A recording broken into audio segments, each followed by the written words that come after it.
Bonjour à tous, c'est Dorian et bienvenue dans ce nouvel épisode dans lequel je vous propose une revue de l'action Salesforce, une entreprise leader mondiale dans les logiciels de vente et de relations clients. On va parler du business model de l'entreprise, des documents et des indicateurs financiers pour se faire une première idée sur le prix de l'action suite à sa forte baisse en bourse ces derniers mois. Et en fin de vidéo, je vous donne les axes que j'approfondirais personnellement si j'avais à faire une recherche plus complète sur l'entreprise avant de peut-être me décider à l'acheter. On passe directement sur mon écran et je vous retrouve tout d'abord sur le document 10K, qui est le rapport annuel publié au niveau de la SEC, donc l'autorité des marchés financiers aux États-Unis. Et donc c'est ce document qui va être la base de notre étude. Ensuite, on ira voir sur des sites où c'est un petit peu plus facilement présenté. L'autre point que je voulais vous dire aussi, c'est que cette vidéo, je vous la fais suite à une demande d'un d'entre vous qui en fait voulait que je parle un petit peu de cette action. Et comme je l'ai regardé et que j'ai vu qu'il y avait des nouvelles intéressantes dessus, et aussi que c'est une entreprise quand même assez conséquente et qui n'est pas forcément très simple à analyser, j'ai décidé d'en faire une vidéo. D'ailleurs, ça me permet de vous dire aussi que si vous voulez me donner des idées ou tout simplement voir du contenu différent, vous pouvez aller me suivre sur Instagram. Là-bas, c'est plus facile de se contacter par exemple en DM. Si vous m'envoyez des questions, je réponds le plus possible. Donc voilà, n'hésitez pas à aller me suivre si vous voulez voir du contenu un petit peu hors de YouTube et du contenu un petit peu plus spontané. Donc directement, on va aller voir le business model de l'entreprise qui est ici. Donc il faut savoir en gros que c'est une entreprise qui fait donc du software as a service. Donc en gros, ils ont des logiciels qui louent aux entreprises en les faisant payer chaque année.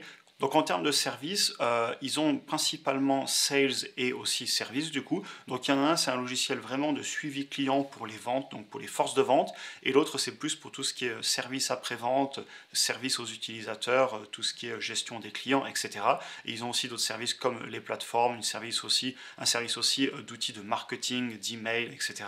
Ce que j'aime bien faire aussi personnellement quand je veux comprendre un nouveau business model, c'est tout simplement je vais voir les vidéos de présentation de l'entreprise. Donc là sur YouTube, vous en avez plusieurs de disponibles en français et en anglais. Et ça vous permet par exemple sur celle-là de voir le logiciel de vente et sur celui-là, de voir le logiciel de service avec tout ce qui est service client. On voit ici que c'est un opérateur qui répond à des problèmes avec des statistiques, etc. Bref, donc voilà pour les logiciels qui vendent. Maintenant, je vais vous emmener directement sur une présentation qui était destinée aux investisseurs et qui va nous permettre un petit peu de voir des chiffres clés avant de rentrer en détail directement dans les bilans financiers. Comme on commence à parler de chiffres, je tiens aussi à vous rappeler que c'est ici une revue rapide de l'action dans laquelle je vais vous donner mon opinion après avoir passé 4-5 heures à regarder l'entreprise, à essayer de la comprendre. C'est en fonction de mon âge, de mon profil de risque, de ma façon d'investir.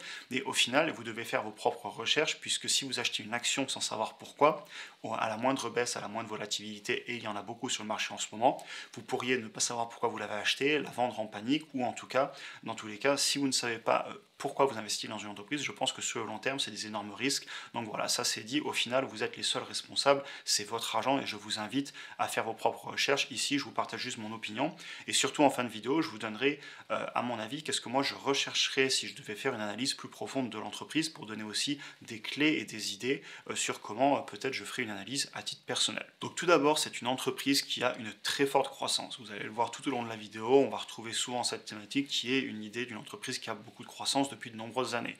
On voit que d'une année sur l'autre, ils ont fait plus 14% sur leur chiffre d'affaires. On voit que leur prévision pour l'année complète 2023, on serait sur du 17% de croissance du chiffre d'affaires. Ensuite, si on regarde par logiciel, on voit qu'ils ont fait plus 12% sur leur logiciel de vente, plus 12% sur leur logiciel de service, plus 18% sur leur plateforme, ce qui inclut aussi Slack, qui était une entreprise en fait que je possédais à l'époque et il s'était fait racheter par CRM. Du coup, j'avais eu une plus-value forcée dessus, on va pas s'en plaindre. Mais donc voilà, ça fait aussi partie de leur logiciel. Et enfin, plus 12% et plus 13% respectivement sur leur logiciel de marketing et sur les données. Ensuite, si on va voir par région, et ça c'est très intéressant pour moi, on voit qu'ils ont fait plus 16% sur un an aux États-Unis, plus 10% en EMEA, donc Europe, Middle East, Afrique, et sur Asie-Pacifique, plus 14%. Donc sachez que ce sont des secteurs qui moi m'intéressent énormément, notamment l'Asie. Vous savez que je m'expose pas mal en Asie via un ETF, un marché émergent. Mais dans tous les cas, voir que cette entreprise a des très belles croissances toutes au-delà ou égales à 10% sur plusieurs zones géographiques, c'est quelque chose d'extrêmement encourageant pour la diversification de l'entreprise à travers le monde. Et le dernier point que je voulais vous montrer sur cette présentation avant de passer sur des chiffres un petit peu plus avancés, c'est tout simplement qu'ils précisent bien eux-mêmes qu'en fait, la majorité de leur chiffre d'affaires se fait sur 2 trimestres parce qu'ils facturent annuellement, et on le voit d'ailleurs ici. Et donc ce qui se passe, c'est qu'ils ont, entre guillemets, si vous regardez sur un an, des résultats et surtout un chiffre d'affaires en dents de scie. Et par contre, il faut plus regarder sur le long terme, donc c'est ce qu'on fera dans cette vidéo. C'était un point à retenir pour ce qu'on va voir justement que les chiffres ont tendance à varier sur le court terme. On va voir rapidement le cours de l'action pour avoir un petit peu une idée d'où on se situe et aussi pourquoi on parle beaucoup de cette entreprise en ce moment. C'est tout simplement parce qu'en fait, depuis les plus hauts en novembre 2021, elle a beaucoup corrigé, comme vous le voyez ici, entre 55 et 60% selon au moment où vous regarderez le cours de l'action sur ces dernières semaines. Cependant, je tiens à préciser que sur le très long terme, cette entreprise a eu une performance incroyable en bourse, ça on ne peut pas le nier. Si on revient ici, on prend par exemple le plus bas de la crise en 2008, par rapport à aujourd'hui, on a une augmentation de plus de 2000%.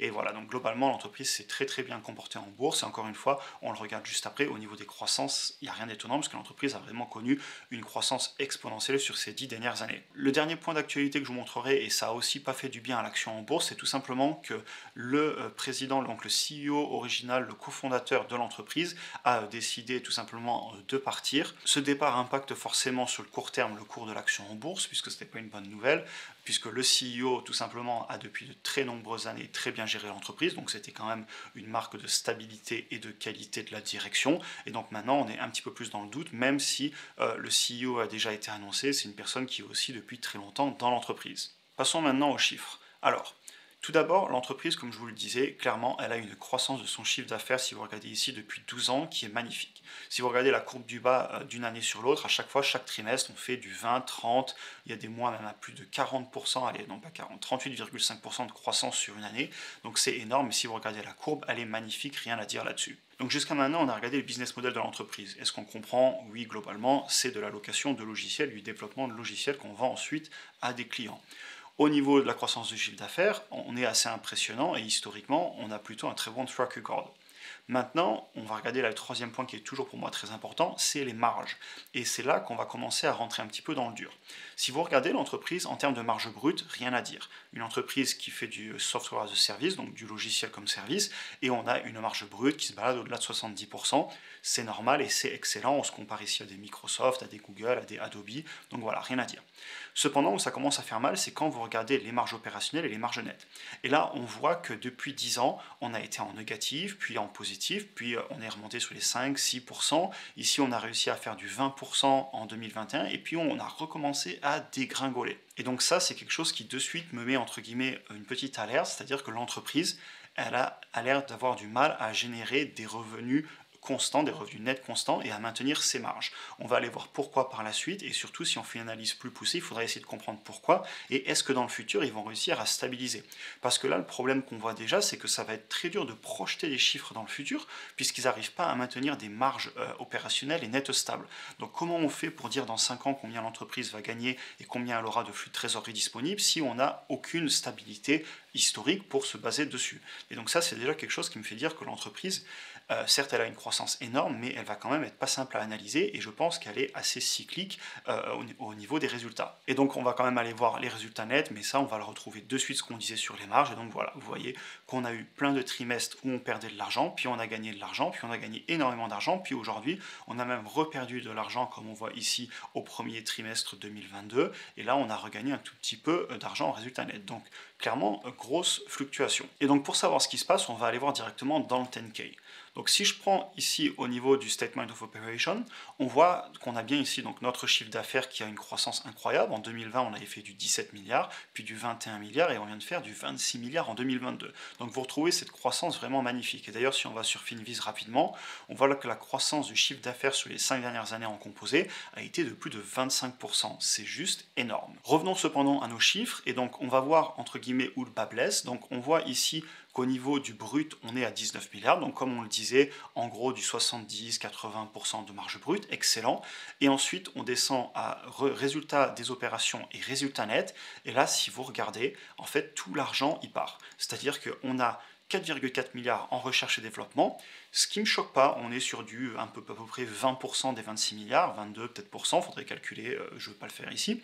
Ensuite, au niveau de General and Administrative, pareil, pas trop de choses à s'inquiéter, 2,5 milliards, on est sur du 10%. Et là, par contre, marketing et vente, donc l'argent qu'ils dépensent pour vendre leur logiciel, faire du marketing, on est sur du presque 12 milliards. Donc globalement, en fait, l'entreprise, si vous regardez, tout son chiffre d'affaires repart en dépenses et notamment en vente et en marketing et en recherche-développement. Recherche et développement, ça ne me pose pas de problème, ils améliorent les logiciels.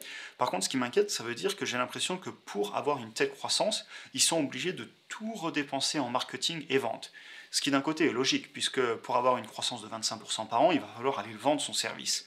Maintenant, ma question est, est-ce que, et ça, il faudrait faire des recherches plus avancées si vous pensez acheter l'action, moi c'est ce que je ferais personnellement, en tout cas si je devais faire une recherche plus approfondie, je me demanderais, très bien, si on baisse d'un coup ces dépenses de marketing et de vente, est-ce qu'on va continuer à maintenir la croissance? Est-ce que la croissance va drastiquement ralentir? Ou même, est-ce qu'on va perdre des clients? Parce que là, actuellement, l'entreprise, clairement, on va le voir plus tard, elle a du cash flow et du cash flow qui est en très belle croissance. Cependant, tout est redépensé pour faire continuer à faire grossir le business. Ce n'est pas du tout une mauvaise chose, clairement, c'est une entreprise croissance. Cependant, vu qu'on voit qu'ils n'arrivent quand même pas à maintenir leur marge, etc., moi, ce qui m'inquiète, c'est s'ils devaient serrer la vis pour justement remonter leur marge, avoir un meilleur flux de trésorerie disponible, est-ce qu'ils n'auraient pas un gros problème en venant couper ces dépenses de marketing au niveau de leur vente? Je ne le sais pas, vous ferez votre propre opinion si vous faites une analyse, mais en tout cas c'est un point que je voulais mentionner. Allons voir maintenant l'augmentation du flux de trésorerie disponible ou du free cash flow en anglais, et là on voit une magnifique augmentation. On était sur du 2,8 milliards en 2019, puis 3,6, puis 4, puis 5,2, et là en TTM, donc en trailing 12 months, donc sur les 12 derniers mois en continu, on est à 5,5 milliards. Un point que je vous montrerai quand même dans le cash flow, et on va le voir juste après au niveau du nombre total d'actions sur l'entreprise. Alors on l'a sur le 10K, je retrouverai aussi sur Yahoo Finance, ils ont quand même émis pour 2,77 milliards d'actions en 2022, donc 277 milliards de dollars d'actions, en tout ce qui est stock-based compensation. Donc ça veut dire tout simplement c'est payer des actions aux employés et générer de nouvelles actions. Donc ça c'est quand même un point entre guillemets un petit peu rouge, dans le sens que l'entreprise est quand même en train de diluer l'actionnariat clairement. Et donc ça vous le retrouvez rapidement sur Yahoo Finance. Si on va ici, tac tac tac, voilà, on a ici le fameux stock-based compensation. Donc vous voyez d'ailleurs c'est assez intéressant parce que les chiffres que je vous montre ici qui sont un petit peu mieux présentés, surtout qu'on peut remonter un peu plus dans le passé, en fait c'est les mêmes chiffres que dans le 10K, c'est pour ça que je fais souvent des allers-retours. Vous pouvez utiliser les deux, au final vous retrouverez les mêmes choses. Ensuite on passe rapidement regarder le cash et la dette. Donc si on va dans les assets au niveau des actifs, on voit qu'on a 10,5 milliards de cash. Et en dette, si on va dans les non-current, on va aller donc sur des dettes de long terme, on est sur du 13 milliards. Et globalement, si on regarde liabilities, on est à 21,7 milliards. Contre en assets, donc en tout ce qui est actif, tout ce qui est receivables, cash, etc., on est sur du 22. Donc globalement, on est à l'équilibre. Rien d'inquiétant, rien d'exceptionnel non plus, c'est plutôt bien géré. À savoir aussi que n'oublions pas qu'on a un cash flow positif et un résultat net positif, donc on fait du bénéfice. Donc l'entreprise n'a pas spécialement de raison de toucher à ce cash, du moins pour survivre, puisque elle s'autofinance en flux de trésorerie, elle a des flux de trésorerie disponibles, donc elle s'autofinance, ça veut dire la même chose. Et donc voilà, rien d'inquiétant de ce côté. On va maintenant regarder un coup d'œil sur Finviz au niveau du prix global de l'entreprise et ensuite on rentre justement dans les indicateurs d'un point de vue historique. Donc l'entreprise déjà ne paye pas de dividendes, ça c'est clair. On est sur un PI de 470. Alors le PI fait les montagnes russes, hein, je vous le dis, on va regarder après. Donc n'y payez pas trop attention puisque en plus vu qu'on regarde en trading 12 months, selon quel trimestre vous êtes en train de regarder, vous pouvez avoir un trimestre avec très peu de résultats puisqu'ils l'ont dit que sur un an justement leurs revenus venaient principalement sur 2 trimestres. Donc voilà, personnellement je m'en inquiète pas trop. Sur cette entreprise je vais plus regarder le price to free cash flow puisqu'elle génère du cash flow et je veux qu'elle en génère, surtout qu'elle a des grosses marges brutes, donc elle devrait en générer. Quand on est sur les entreprises qui vendent du logiciel, regardez le flux de trésorerie disponible, c'est important puisqu'on a des grosses marges. Donc on est à 23, ce qui n'est pas extrêmement élevé honnêtement par rapport à la croissance de l'entreprise passée, et si vous regardez la croissance prévue sur les bénéfices sur les 5 prochaines années par les analystes. En price to sales, on est à un peu plus de 4, forward PE, on est à 22, donc voilà, et après on pourrait regarder, on retrouvera justement ce qu'on disait par contre tout à l'heure sur les marges opérationnelles et les marges nettes, on est très très bas, et ça c'est ce qu'on disait, enfin moi c'est une des questions principales que je me poserai en fin de vidéo, c'est est-ce qu'on va arriver à monter et maintenir des marges un peu plus élevées dans le futur. Donc maintenant on va aller voir d'un point de vue historique. Si vous prenez tout d'abord donc les actions qu'ils ont générées, ça je voulais vous le montrer, on voit que l'entreprise depuis de très nombreuses années, elle génère des actions chaque trimestre, donc clairement ils diluent l'actionnariat. Cependant, vu que l'entreprise a dégringolé en bourse, ils ont annoncé qu'ils allaient racheter des actions enfin là ce trimestre. Alors je viens juste de vérifier, ils ont racheté sur ce trimestre pour 1,7 milliard d'actions. Donc voilà, quand le prix de l'action est sous-évalué entre guillemets pour eux, enfin en tout cas s'ils commencent à en racheter, c'est qu'ils se disent peut-être que ça vaut le coup d'en racheter en ce moment, ils vont enfin en racheter un petit peu. Mais on voit que pendant très longtemps, temps, ils ont émis des actions, notamment pour faire des stock-based compensation, et donc pour compenser et pour payer les employés. Passons maintenant au PI d'un point de vue historique, et c'est là que je vais vous montrer que justement c'est un peu de partout. C'est-à-dire que si vous regardez l'entreprise, donc en 2012 et 2016 ne gagnait pas d'argent, puis elle a eu un PI extrêmement élevé qui est monté jusqu'à plus de 1900. Ensuite on est redescendu, on s'est quand même stabilisé sur des niveaux très élevés au-delà de 100, vous voyez 100, 200, 60, 50, donc là c'était un petit peu plus bas, et aujourd'hui on se retrouve encore avec un PI très élevé. Et en fait ça c'est logique, puisque certes, le prix de l'action, lui, il était plutôt constant, en train de monter, comme on l'a vu sur la courbe au début. Par contre, vu qu'ils ont des marges qui sont un petit peu de partout, et selon les trimestres, on gagne de l'argent, on perd de l'argent, et on a une totale instabilité, eh bien forcément, ça se retrouve dans le PI. C'est très dur de mettre un PI constant sur cette entreprise, tout simplement parce qu'elle est encore en phase de croissance. Donc clairement, moi, si je devais analyser cette entreprise, le seul moyen que j'aurais de le faire, à mon avis, d'un point de vue en tout cas des résultats, ce serait d'aller regarder ce que fait la concurrence, c'est-à-dire aller voir quelles sont les marges nettes d'une entreprise qui ressemble à celle-là, donc qui vendrait des logiciels, du service pour les entreprises. On pourrait penser à des Microsoft, on pourrait penser à Adobe, etc. Après, il faudrait mettre des marges de sécurité, parce que je ne suis pas certain qu'ils seraient aussi rentables que Microsoft, ça c'est personnel, il faudrait que chacun prenne sa décision. Et ensuite, je pourrais projeter les revenus dans le futur, donc les chiffres d'affaires qui, lui, pour le coup, a une belle augmentation, pardon, on va revenir sur le graphique ici, qui a une belle augmentation, et donc ensuite, en ayant estimé une marge nette, je pourrais retrouver un résultat net dans le futur, et donc ça me permettrait de donner un prix sur l'entreprise. On peut aussi le faire en discounted cash flow avec le cash flow, c'est une méthode que j'apprécie aussi énormément, surtout sur des entreprises qui ont le potentiel de générer beaucoup de flux de trésorerie disponibles, beaucoup de cash flow dans le futur vu qu'ils font du logiciel. Donc ça, on la fera à la fin, mais ce serait de façon vraiment intéressante pour moi d'analyser l'entreprise. On va aller voir le PS rapidement, donc le prix par rapport au chiffre d'affaires. Et là, de la même façon, on voit qu'on se balade toujours entre 5, 6, monter jusqu'à 10. Globalement, on est cher et cependant, on voit que l'entreprise, elle a dégringolé. Et c'est la première fois qu'on a un prix par rapport au chiffre d'affaires aussi bas. Vous voyez qu'on est à 4,3. Historiquement, ce n'était pas arrivé, en tout cas ici depuis le graphique en 2009. Donc, globalement, par rapport aux ventes totales de l'entreprise, on est pas trop cher historiquement, cependant on a quand même toujours un price to sales au-delà de 4, mais en même temps c'est une entreprise comme on le disait qui a des grosses marges brutes et une très belle croissance. On passe voir le free cash flow, donc là de la même façon vous voyez que si on regarde historiquement on se balade en gros entre 20, 25, 30 et on a fait des plus hauts à 60, 70 et en dessous de 60.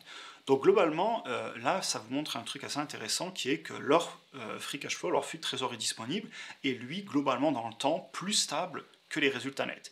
Ce qui, pour moi, est une bonne chose. Ça veut dire que l'entreprise, elle, arrive clairement à générer de l'argent de ses opérations une fois qu'on a retiré les CAPEX. Donc pour moi, clairement, c'est plutôt une bonne chose. Après, on est quand même, entre guillemets, historiquement cher. C'est-à-dire qu'on se balade en permanence autour des 40 ou au-delà des 40. On a eu quelques points en dessous, mais rien d'exceptionnel. Et ça vous montre aussi que actuellement, on est redescendu sur du price de free cash flow à seulement 22,99, allez 23. Donc, certes, c'est un petit peu cher, mais c'est pas si cher que ça pour la croissance que justifie l'entreprise et surtout pour le secteur du logiciel. Donc encore une fois, ça me donne l'impression que cette entreprise, actuellement, elle est peut-être un petit peu sous-évaluée, cependant, elle est difficile à analyser déjà, puisqu'on l'a vu juste avant, il y a une telle différence entre les marges brutes et les marges opérationnelles et nettes, que c'est pas facile de comprendre où part cet argent, il faut vraiment aller gratter et prévoir ce qui va se passer dans le futur. Donc d'ailleurs, vous le voyez de façon générale, depuis le début de la vidéo, je jongle beaucoup entre les onglets, je mélange les idées, les concepts, tout simplement parce que c'est pas du tout un business model aussi simple à analyser que pourrait l'être, je sais pas, un Netflix, un Google, où voilà, on vend de la publicité, on a les marges opérationnelles, depuis 10 ans, c'est à peu près les mêmes, et c'est beaucoup plus simple à analyser que vous prenez des très vieux business très stables, qui vendent tout le temps les mêmes produits, qui ont les mêmes marges. Globalement, si on est en récession ou pas, les marges montent un petit peu ou pas, aussi selon l'inflation.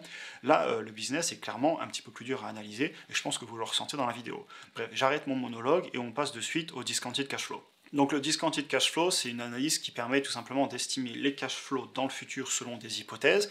On le ramène dans le présent en prenant en compte le terminal rate, donc c'est tout simplement le taux d'inflation sur le très long terme ou le retour sur investissement, le risk-free rate, donc le retour sans risque qui est tout simplement souvent on prend les obligations d'État américaines sur le très long terme. Évidemment, c'est un modèle que je vous explique comme ça en 2-3 mots, essayez d'aller lire dessus, c'est une façon d'analyser les entreprises qui pour moi est excellente, je le fais souvent. Cependant, je mettrai un bémol, on peut le faire que sur les entreprises qui ont du cash flow stable. Et je me permets de le faire sur cette entreprise parce que même si on voit qu'elle a des résultats nets en dents de scie, on a vu que son cash flow était plutôt en augmentation sur le long terme, et donc c'est pour ça que je désire faire ce type d'analyse. Bref, rentrons dans les chiffres. J'ai mis un discount rate à 10%, ça veut dire que je veux faire du 10% par an selon mon analyse, donc je vais obtenir le prix qu'il faudrait que je la paye selon mes hypothèses pour faire du 10%, ce qui est un petit peu au-dessus du S&P 500, et c'est ce que je vise, sachant aussi que c'est une entreprise qui est au S&P 500, et sachez que vous êtes exposé à CRM dans le S&P 500. Ensuite, pour les valeurs de croissance. Là, c'est extrêmement arbitraire et c'est ici que vient votre opinion personnelle et c'est pour ça que vous êtes les seuls à pouvoir faire vos analyses. Personnellement, j'ai pris 12% sur les 5 prochaines années sur le free cash flow et ensuite de la 6e à la 10e année, j'ai pris 7%. Sachez que c'est bien en dessous de ce qu'ils ont fait historiquement. Là, si vous prenez donc le free cash flow sur MacroTrend depuis 2010, on voit que, allez, si on tire une courbe à peu près au centre, on serait entre 20 et 25% d'augmentation.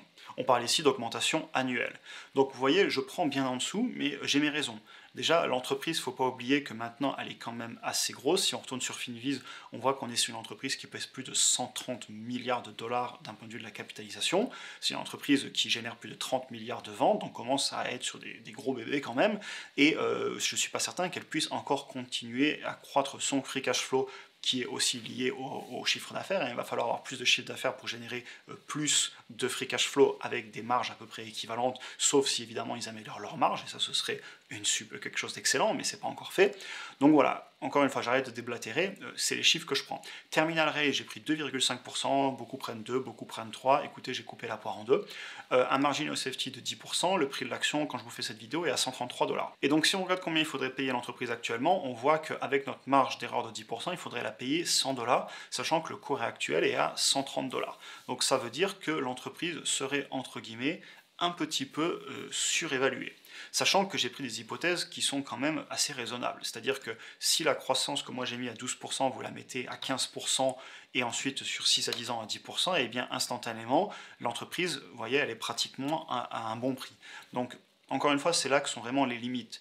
Moi, je ne peux pas vous dire quel chiffre vous devrez prendre, vous devez vous baser sur le passé. Moi personnellement j'aime quand même plus regarder ce que fait la concurrence, c'est-à-dire si on va prendre des grosses entreprises qui vendent aussi du logiciel, on peut se baser sur leur croissance de free cash flow. Par exemple, si on va regarder un Microsoft, alors certes je sais on ne peut pas complètement comparer, c'est pas que du logiciel, ils ont des jeux vidéo, ils ont du service, mais globalement on sait qu'ils ont surtout le logiciel Windows, ils ont Microsoft Office 365, Teams, etc. Donc voilà. Et si vous regardez le free cash flow, l'augmentation depuis 10 ans d'un Microsoft, vous voyez que si je tire à peu près une ligne un peu en dessous du verre ici, parce qu'on a aussi des points bas, allez, on se balade entre 10 et 20%. Donc mon 12%, je pense qu'il n'est pas déconnant, mais encore une fois, il est vraiment lié à mon avis. Et si je venais à faire une analyse beaucoup plus poussée, j'irais prendre une dizaine de concurrents dans d'autres pays, etc. Et je me ferai vraiment un avis sur le potentiel de croissance du free cash flow. Pour en finir sur la vidéo, on va aller voir comme d'habitude l'avis des analystes. Et si on prend donc l'avis des analystes, on est globalement sur de l'achat ou de la conservation. Personne n'est à la vente. Et on voit qu'ils ont un prix cible moyen à 197 $. Donc pour les analystes, globalement, l'entreprise est plutôt sous-cotée en ce moment. Très bien, on va maintenant conclure cette vidéo. Et tout d'abord, je vais vous donner les points sur lesquels je porterai le plus d'attention. Tout d'abord, je tiens à le dire, l'entreprise, elle a une croissance sur le chiffre d'affaires impressionnante. Elle a aussi un cash flow qui a une magnifique croissance comme on vient de voir. Elle vient de commencer à racheter des actions, ce qui est intéressant. Cependant, j'irai voir quand même s'ils n'ont pas prévu de recommencer à générer des actions dans le futur pour payer les employés. Je ferai attention à ça parce que c'est une façon de diluer l'actionnariat. Et ce genre d'informations, vous allez les obtenir en allant écouter la direction, voir ce qu'ils pensent du futur, quelle est leur vision, etc. Ensuite, je regarderai aussi pourquoi il y a une telle différence entre les marges brutes et les marges nettes. Alors on l'a vu, ce sont clairement des dépenses en marketing, des dépenses en recherche-développement, mais pareil, est-ce que la direction est en train de dire qu'ils vont essayer d'enfin améliorer les marges nettes dans le futur? C'est important. Et de la même façon, est-ce que, moi personnellement, je me forgerai mon avis de savoir si l'entreprise, dans le futur, est-ce qu'elle va réussir à rester leader? Quelle est la concurrence? J'irai regarder tous ces aspects, pour pouvoir au final me faire une opinion complète sur l'analyse et sur l'entreprise. Donc voilà, au final, dans cette conclusion, je ne peux pas vraiment vous dire si moi, personnellement, je voudrais acheter ou non cette action, puisque j'ai déjà beaucoup d'entreprises qui font du logiciel. Je suis exposé au S&P 500, elle est bien classée dans le S&P 500 et j'ai déjà pas mal d'actions en portefeuille. Donc personnellement, je ne pense pas que c'est une entreprise que j'irai acheter en individuel. Cependant, voilà, comme vous me le demandez souvent dans les commentaires, je tenais à vous donner mon avis à chaud. Encore une fois, c'est un avis que je vous ai fait en 4-5 heures en regardant l'entreprise. Je ne connais pas parfaitement le business model, je n'ai pas passé énormément de temps à aller écouter les conférences du CEO, etc. Ce serait quelque chose qu'il faudrait faire. Au final, c'était vraiment ici plus pour vous ouvrir le débat et vous donner une idée sur qu'est-ce que moi j'irai analyser personnellement plus en détail avant de prendre une décision. Sur ce, j'en ai fini avec cette vidéo. N'hésitez pas à vous abonner si vous êtes nouveau sur la chaîne et si vous voulez ne pas rater les prochaines vidéos. Aussi, vous pouvez activer la cloche et mettre un like, ça fait que soutenir la chaîne et ça fait plaisir. Vous avez aussi des liens en description pour aller plus loin avec notamment plus d'1 heure d'introduction à la bourse dans laquelle je reprends tous les fondamentaux. On parle d'investissement sur le long terme en bourse, pourquoi on le fait, comment investir sur des ETF de façon concrète, quel type d'action ou plutôt ce que je regarde moi aussi personnellement quand je regarde des actions individuelles à mettre dans mon portefeuille et comment je gère mes risques. Donc voilà, n'hésitez pas à aller voir ça. Et sur ce, écoutez, comme d'habitude, je vous souhaite une excellente journée et on se voit dans la prochaine vidéo.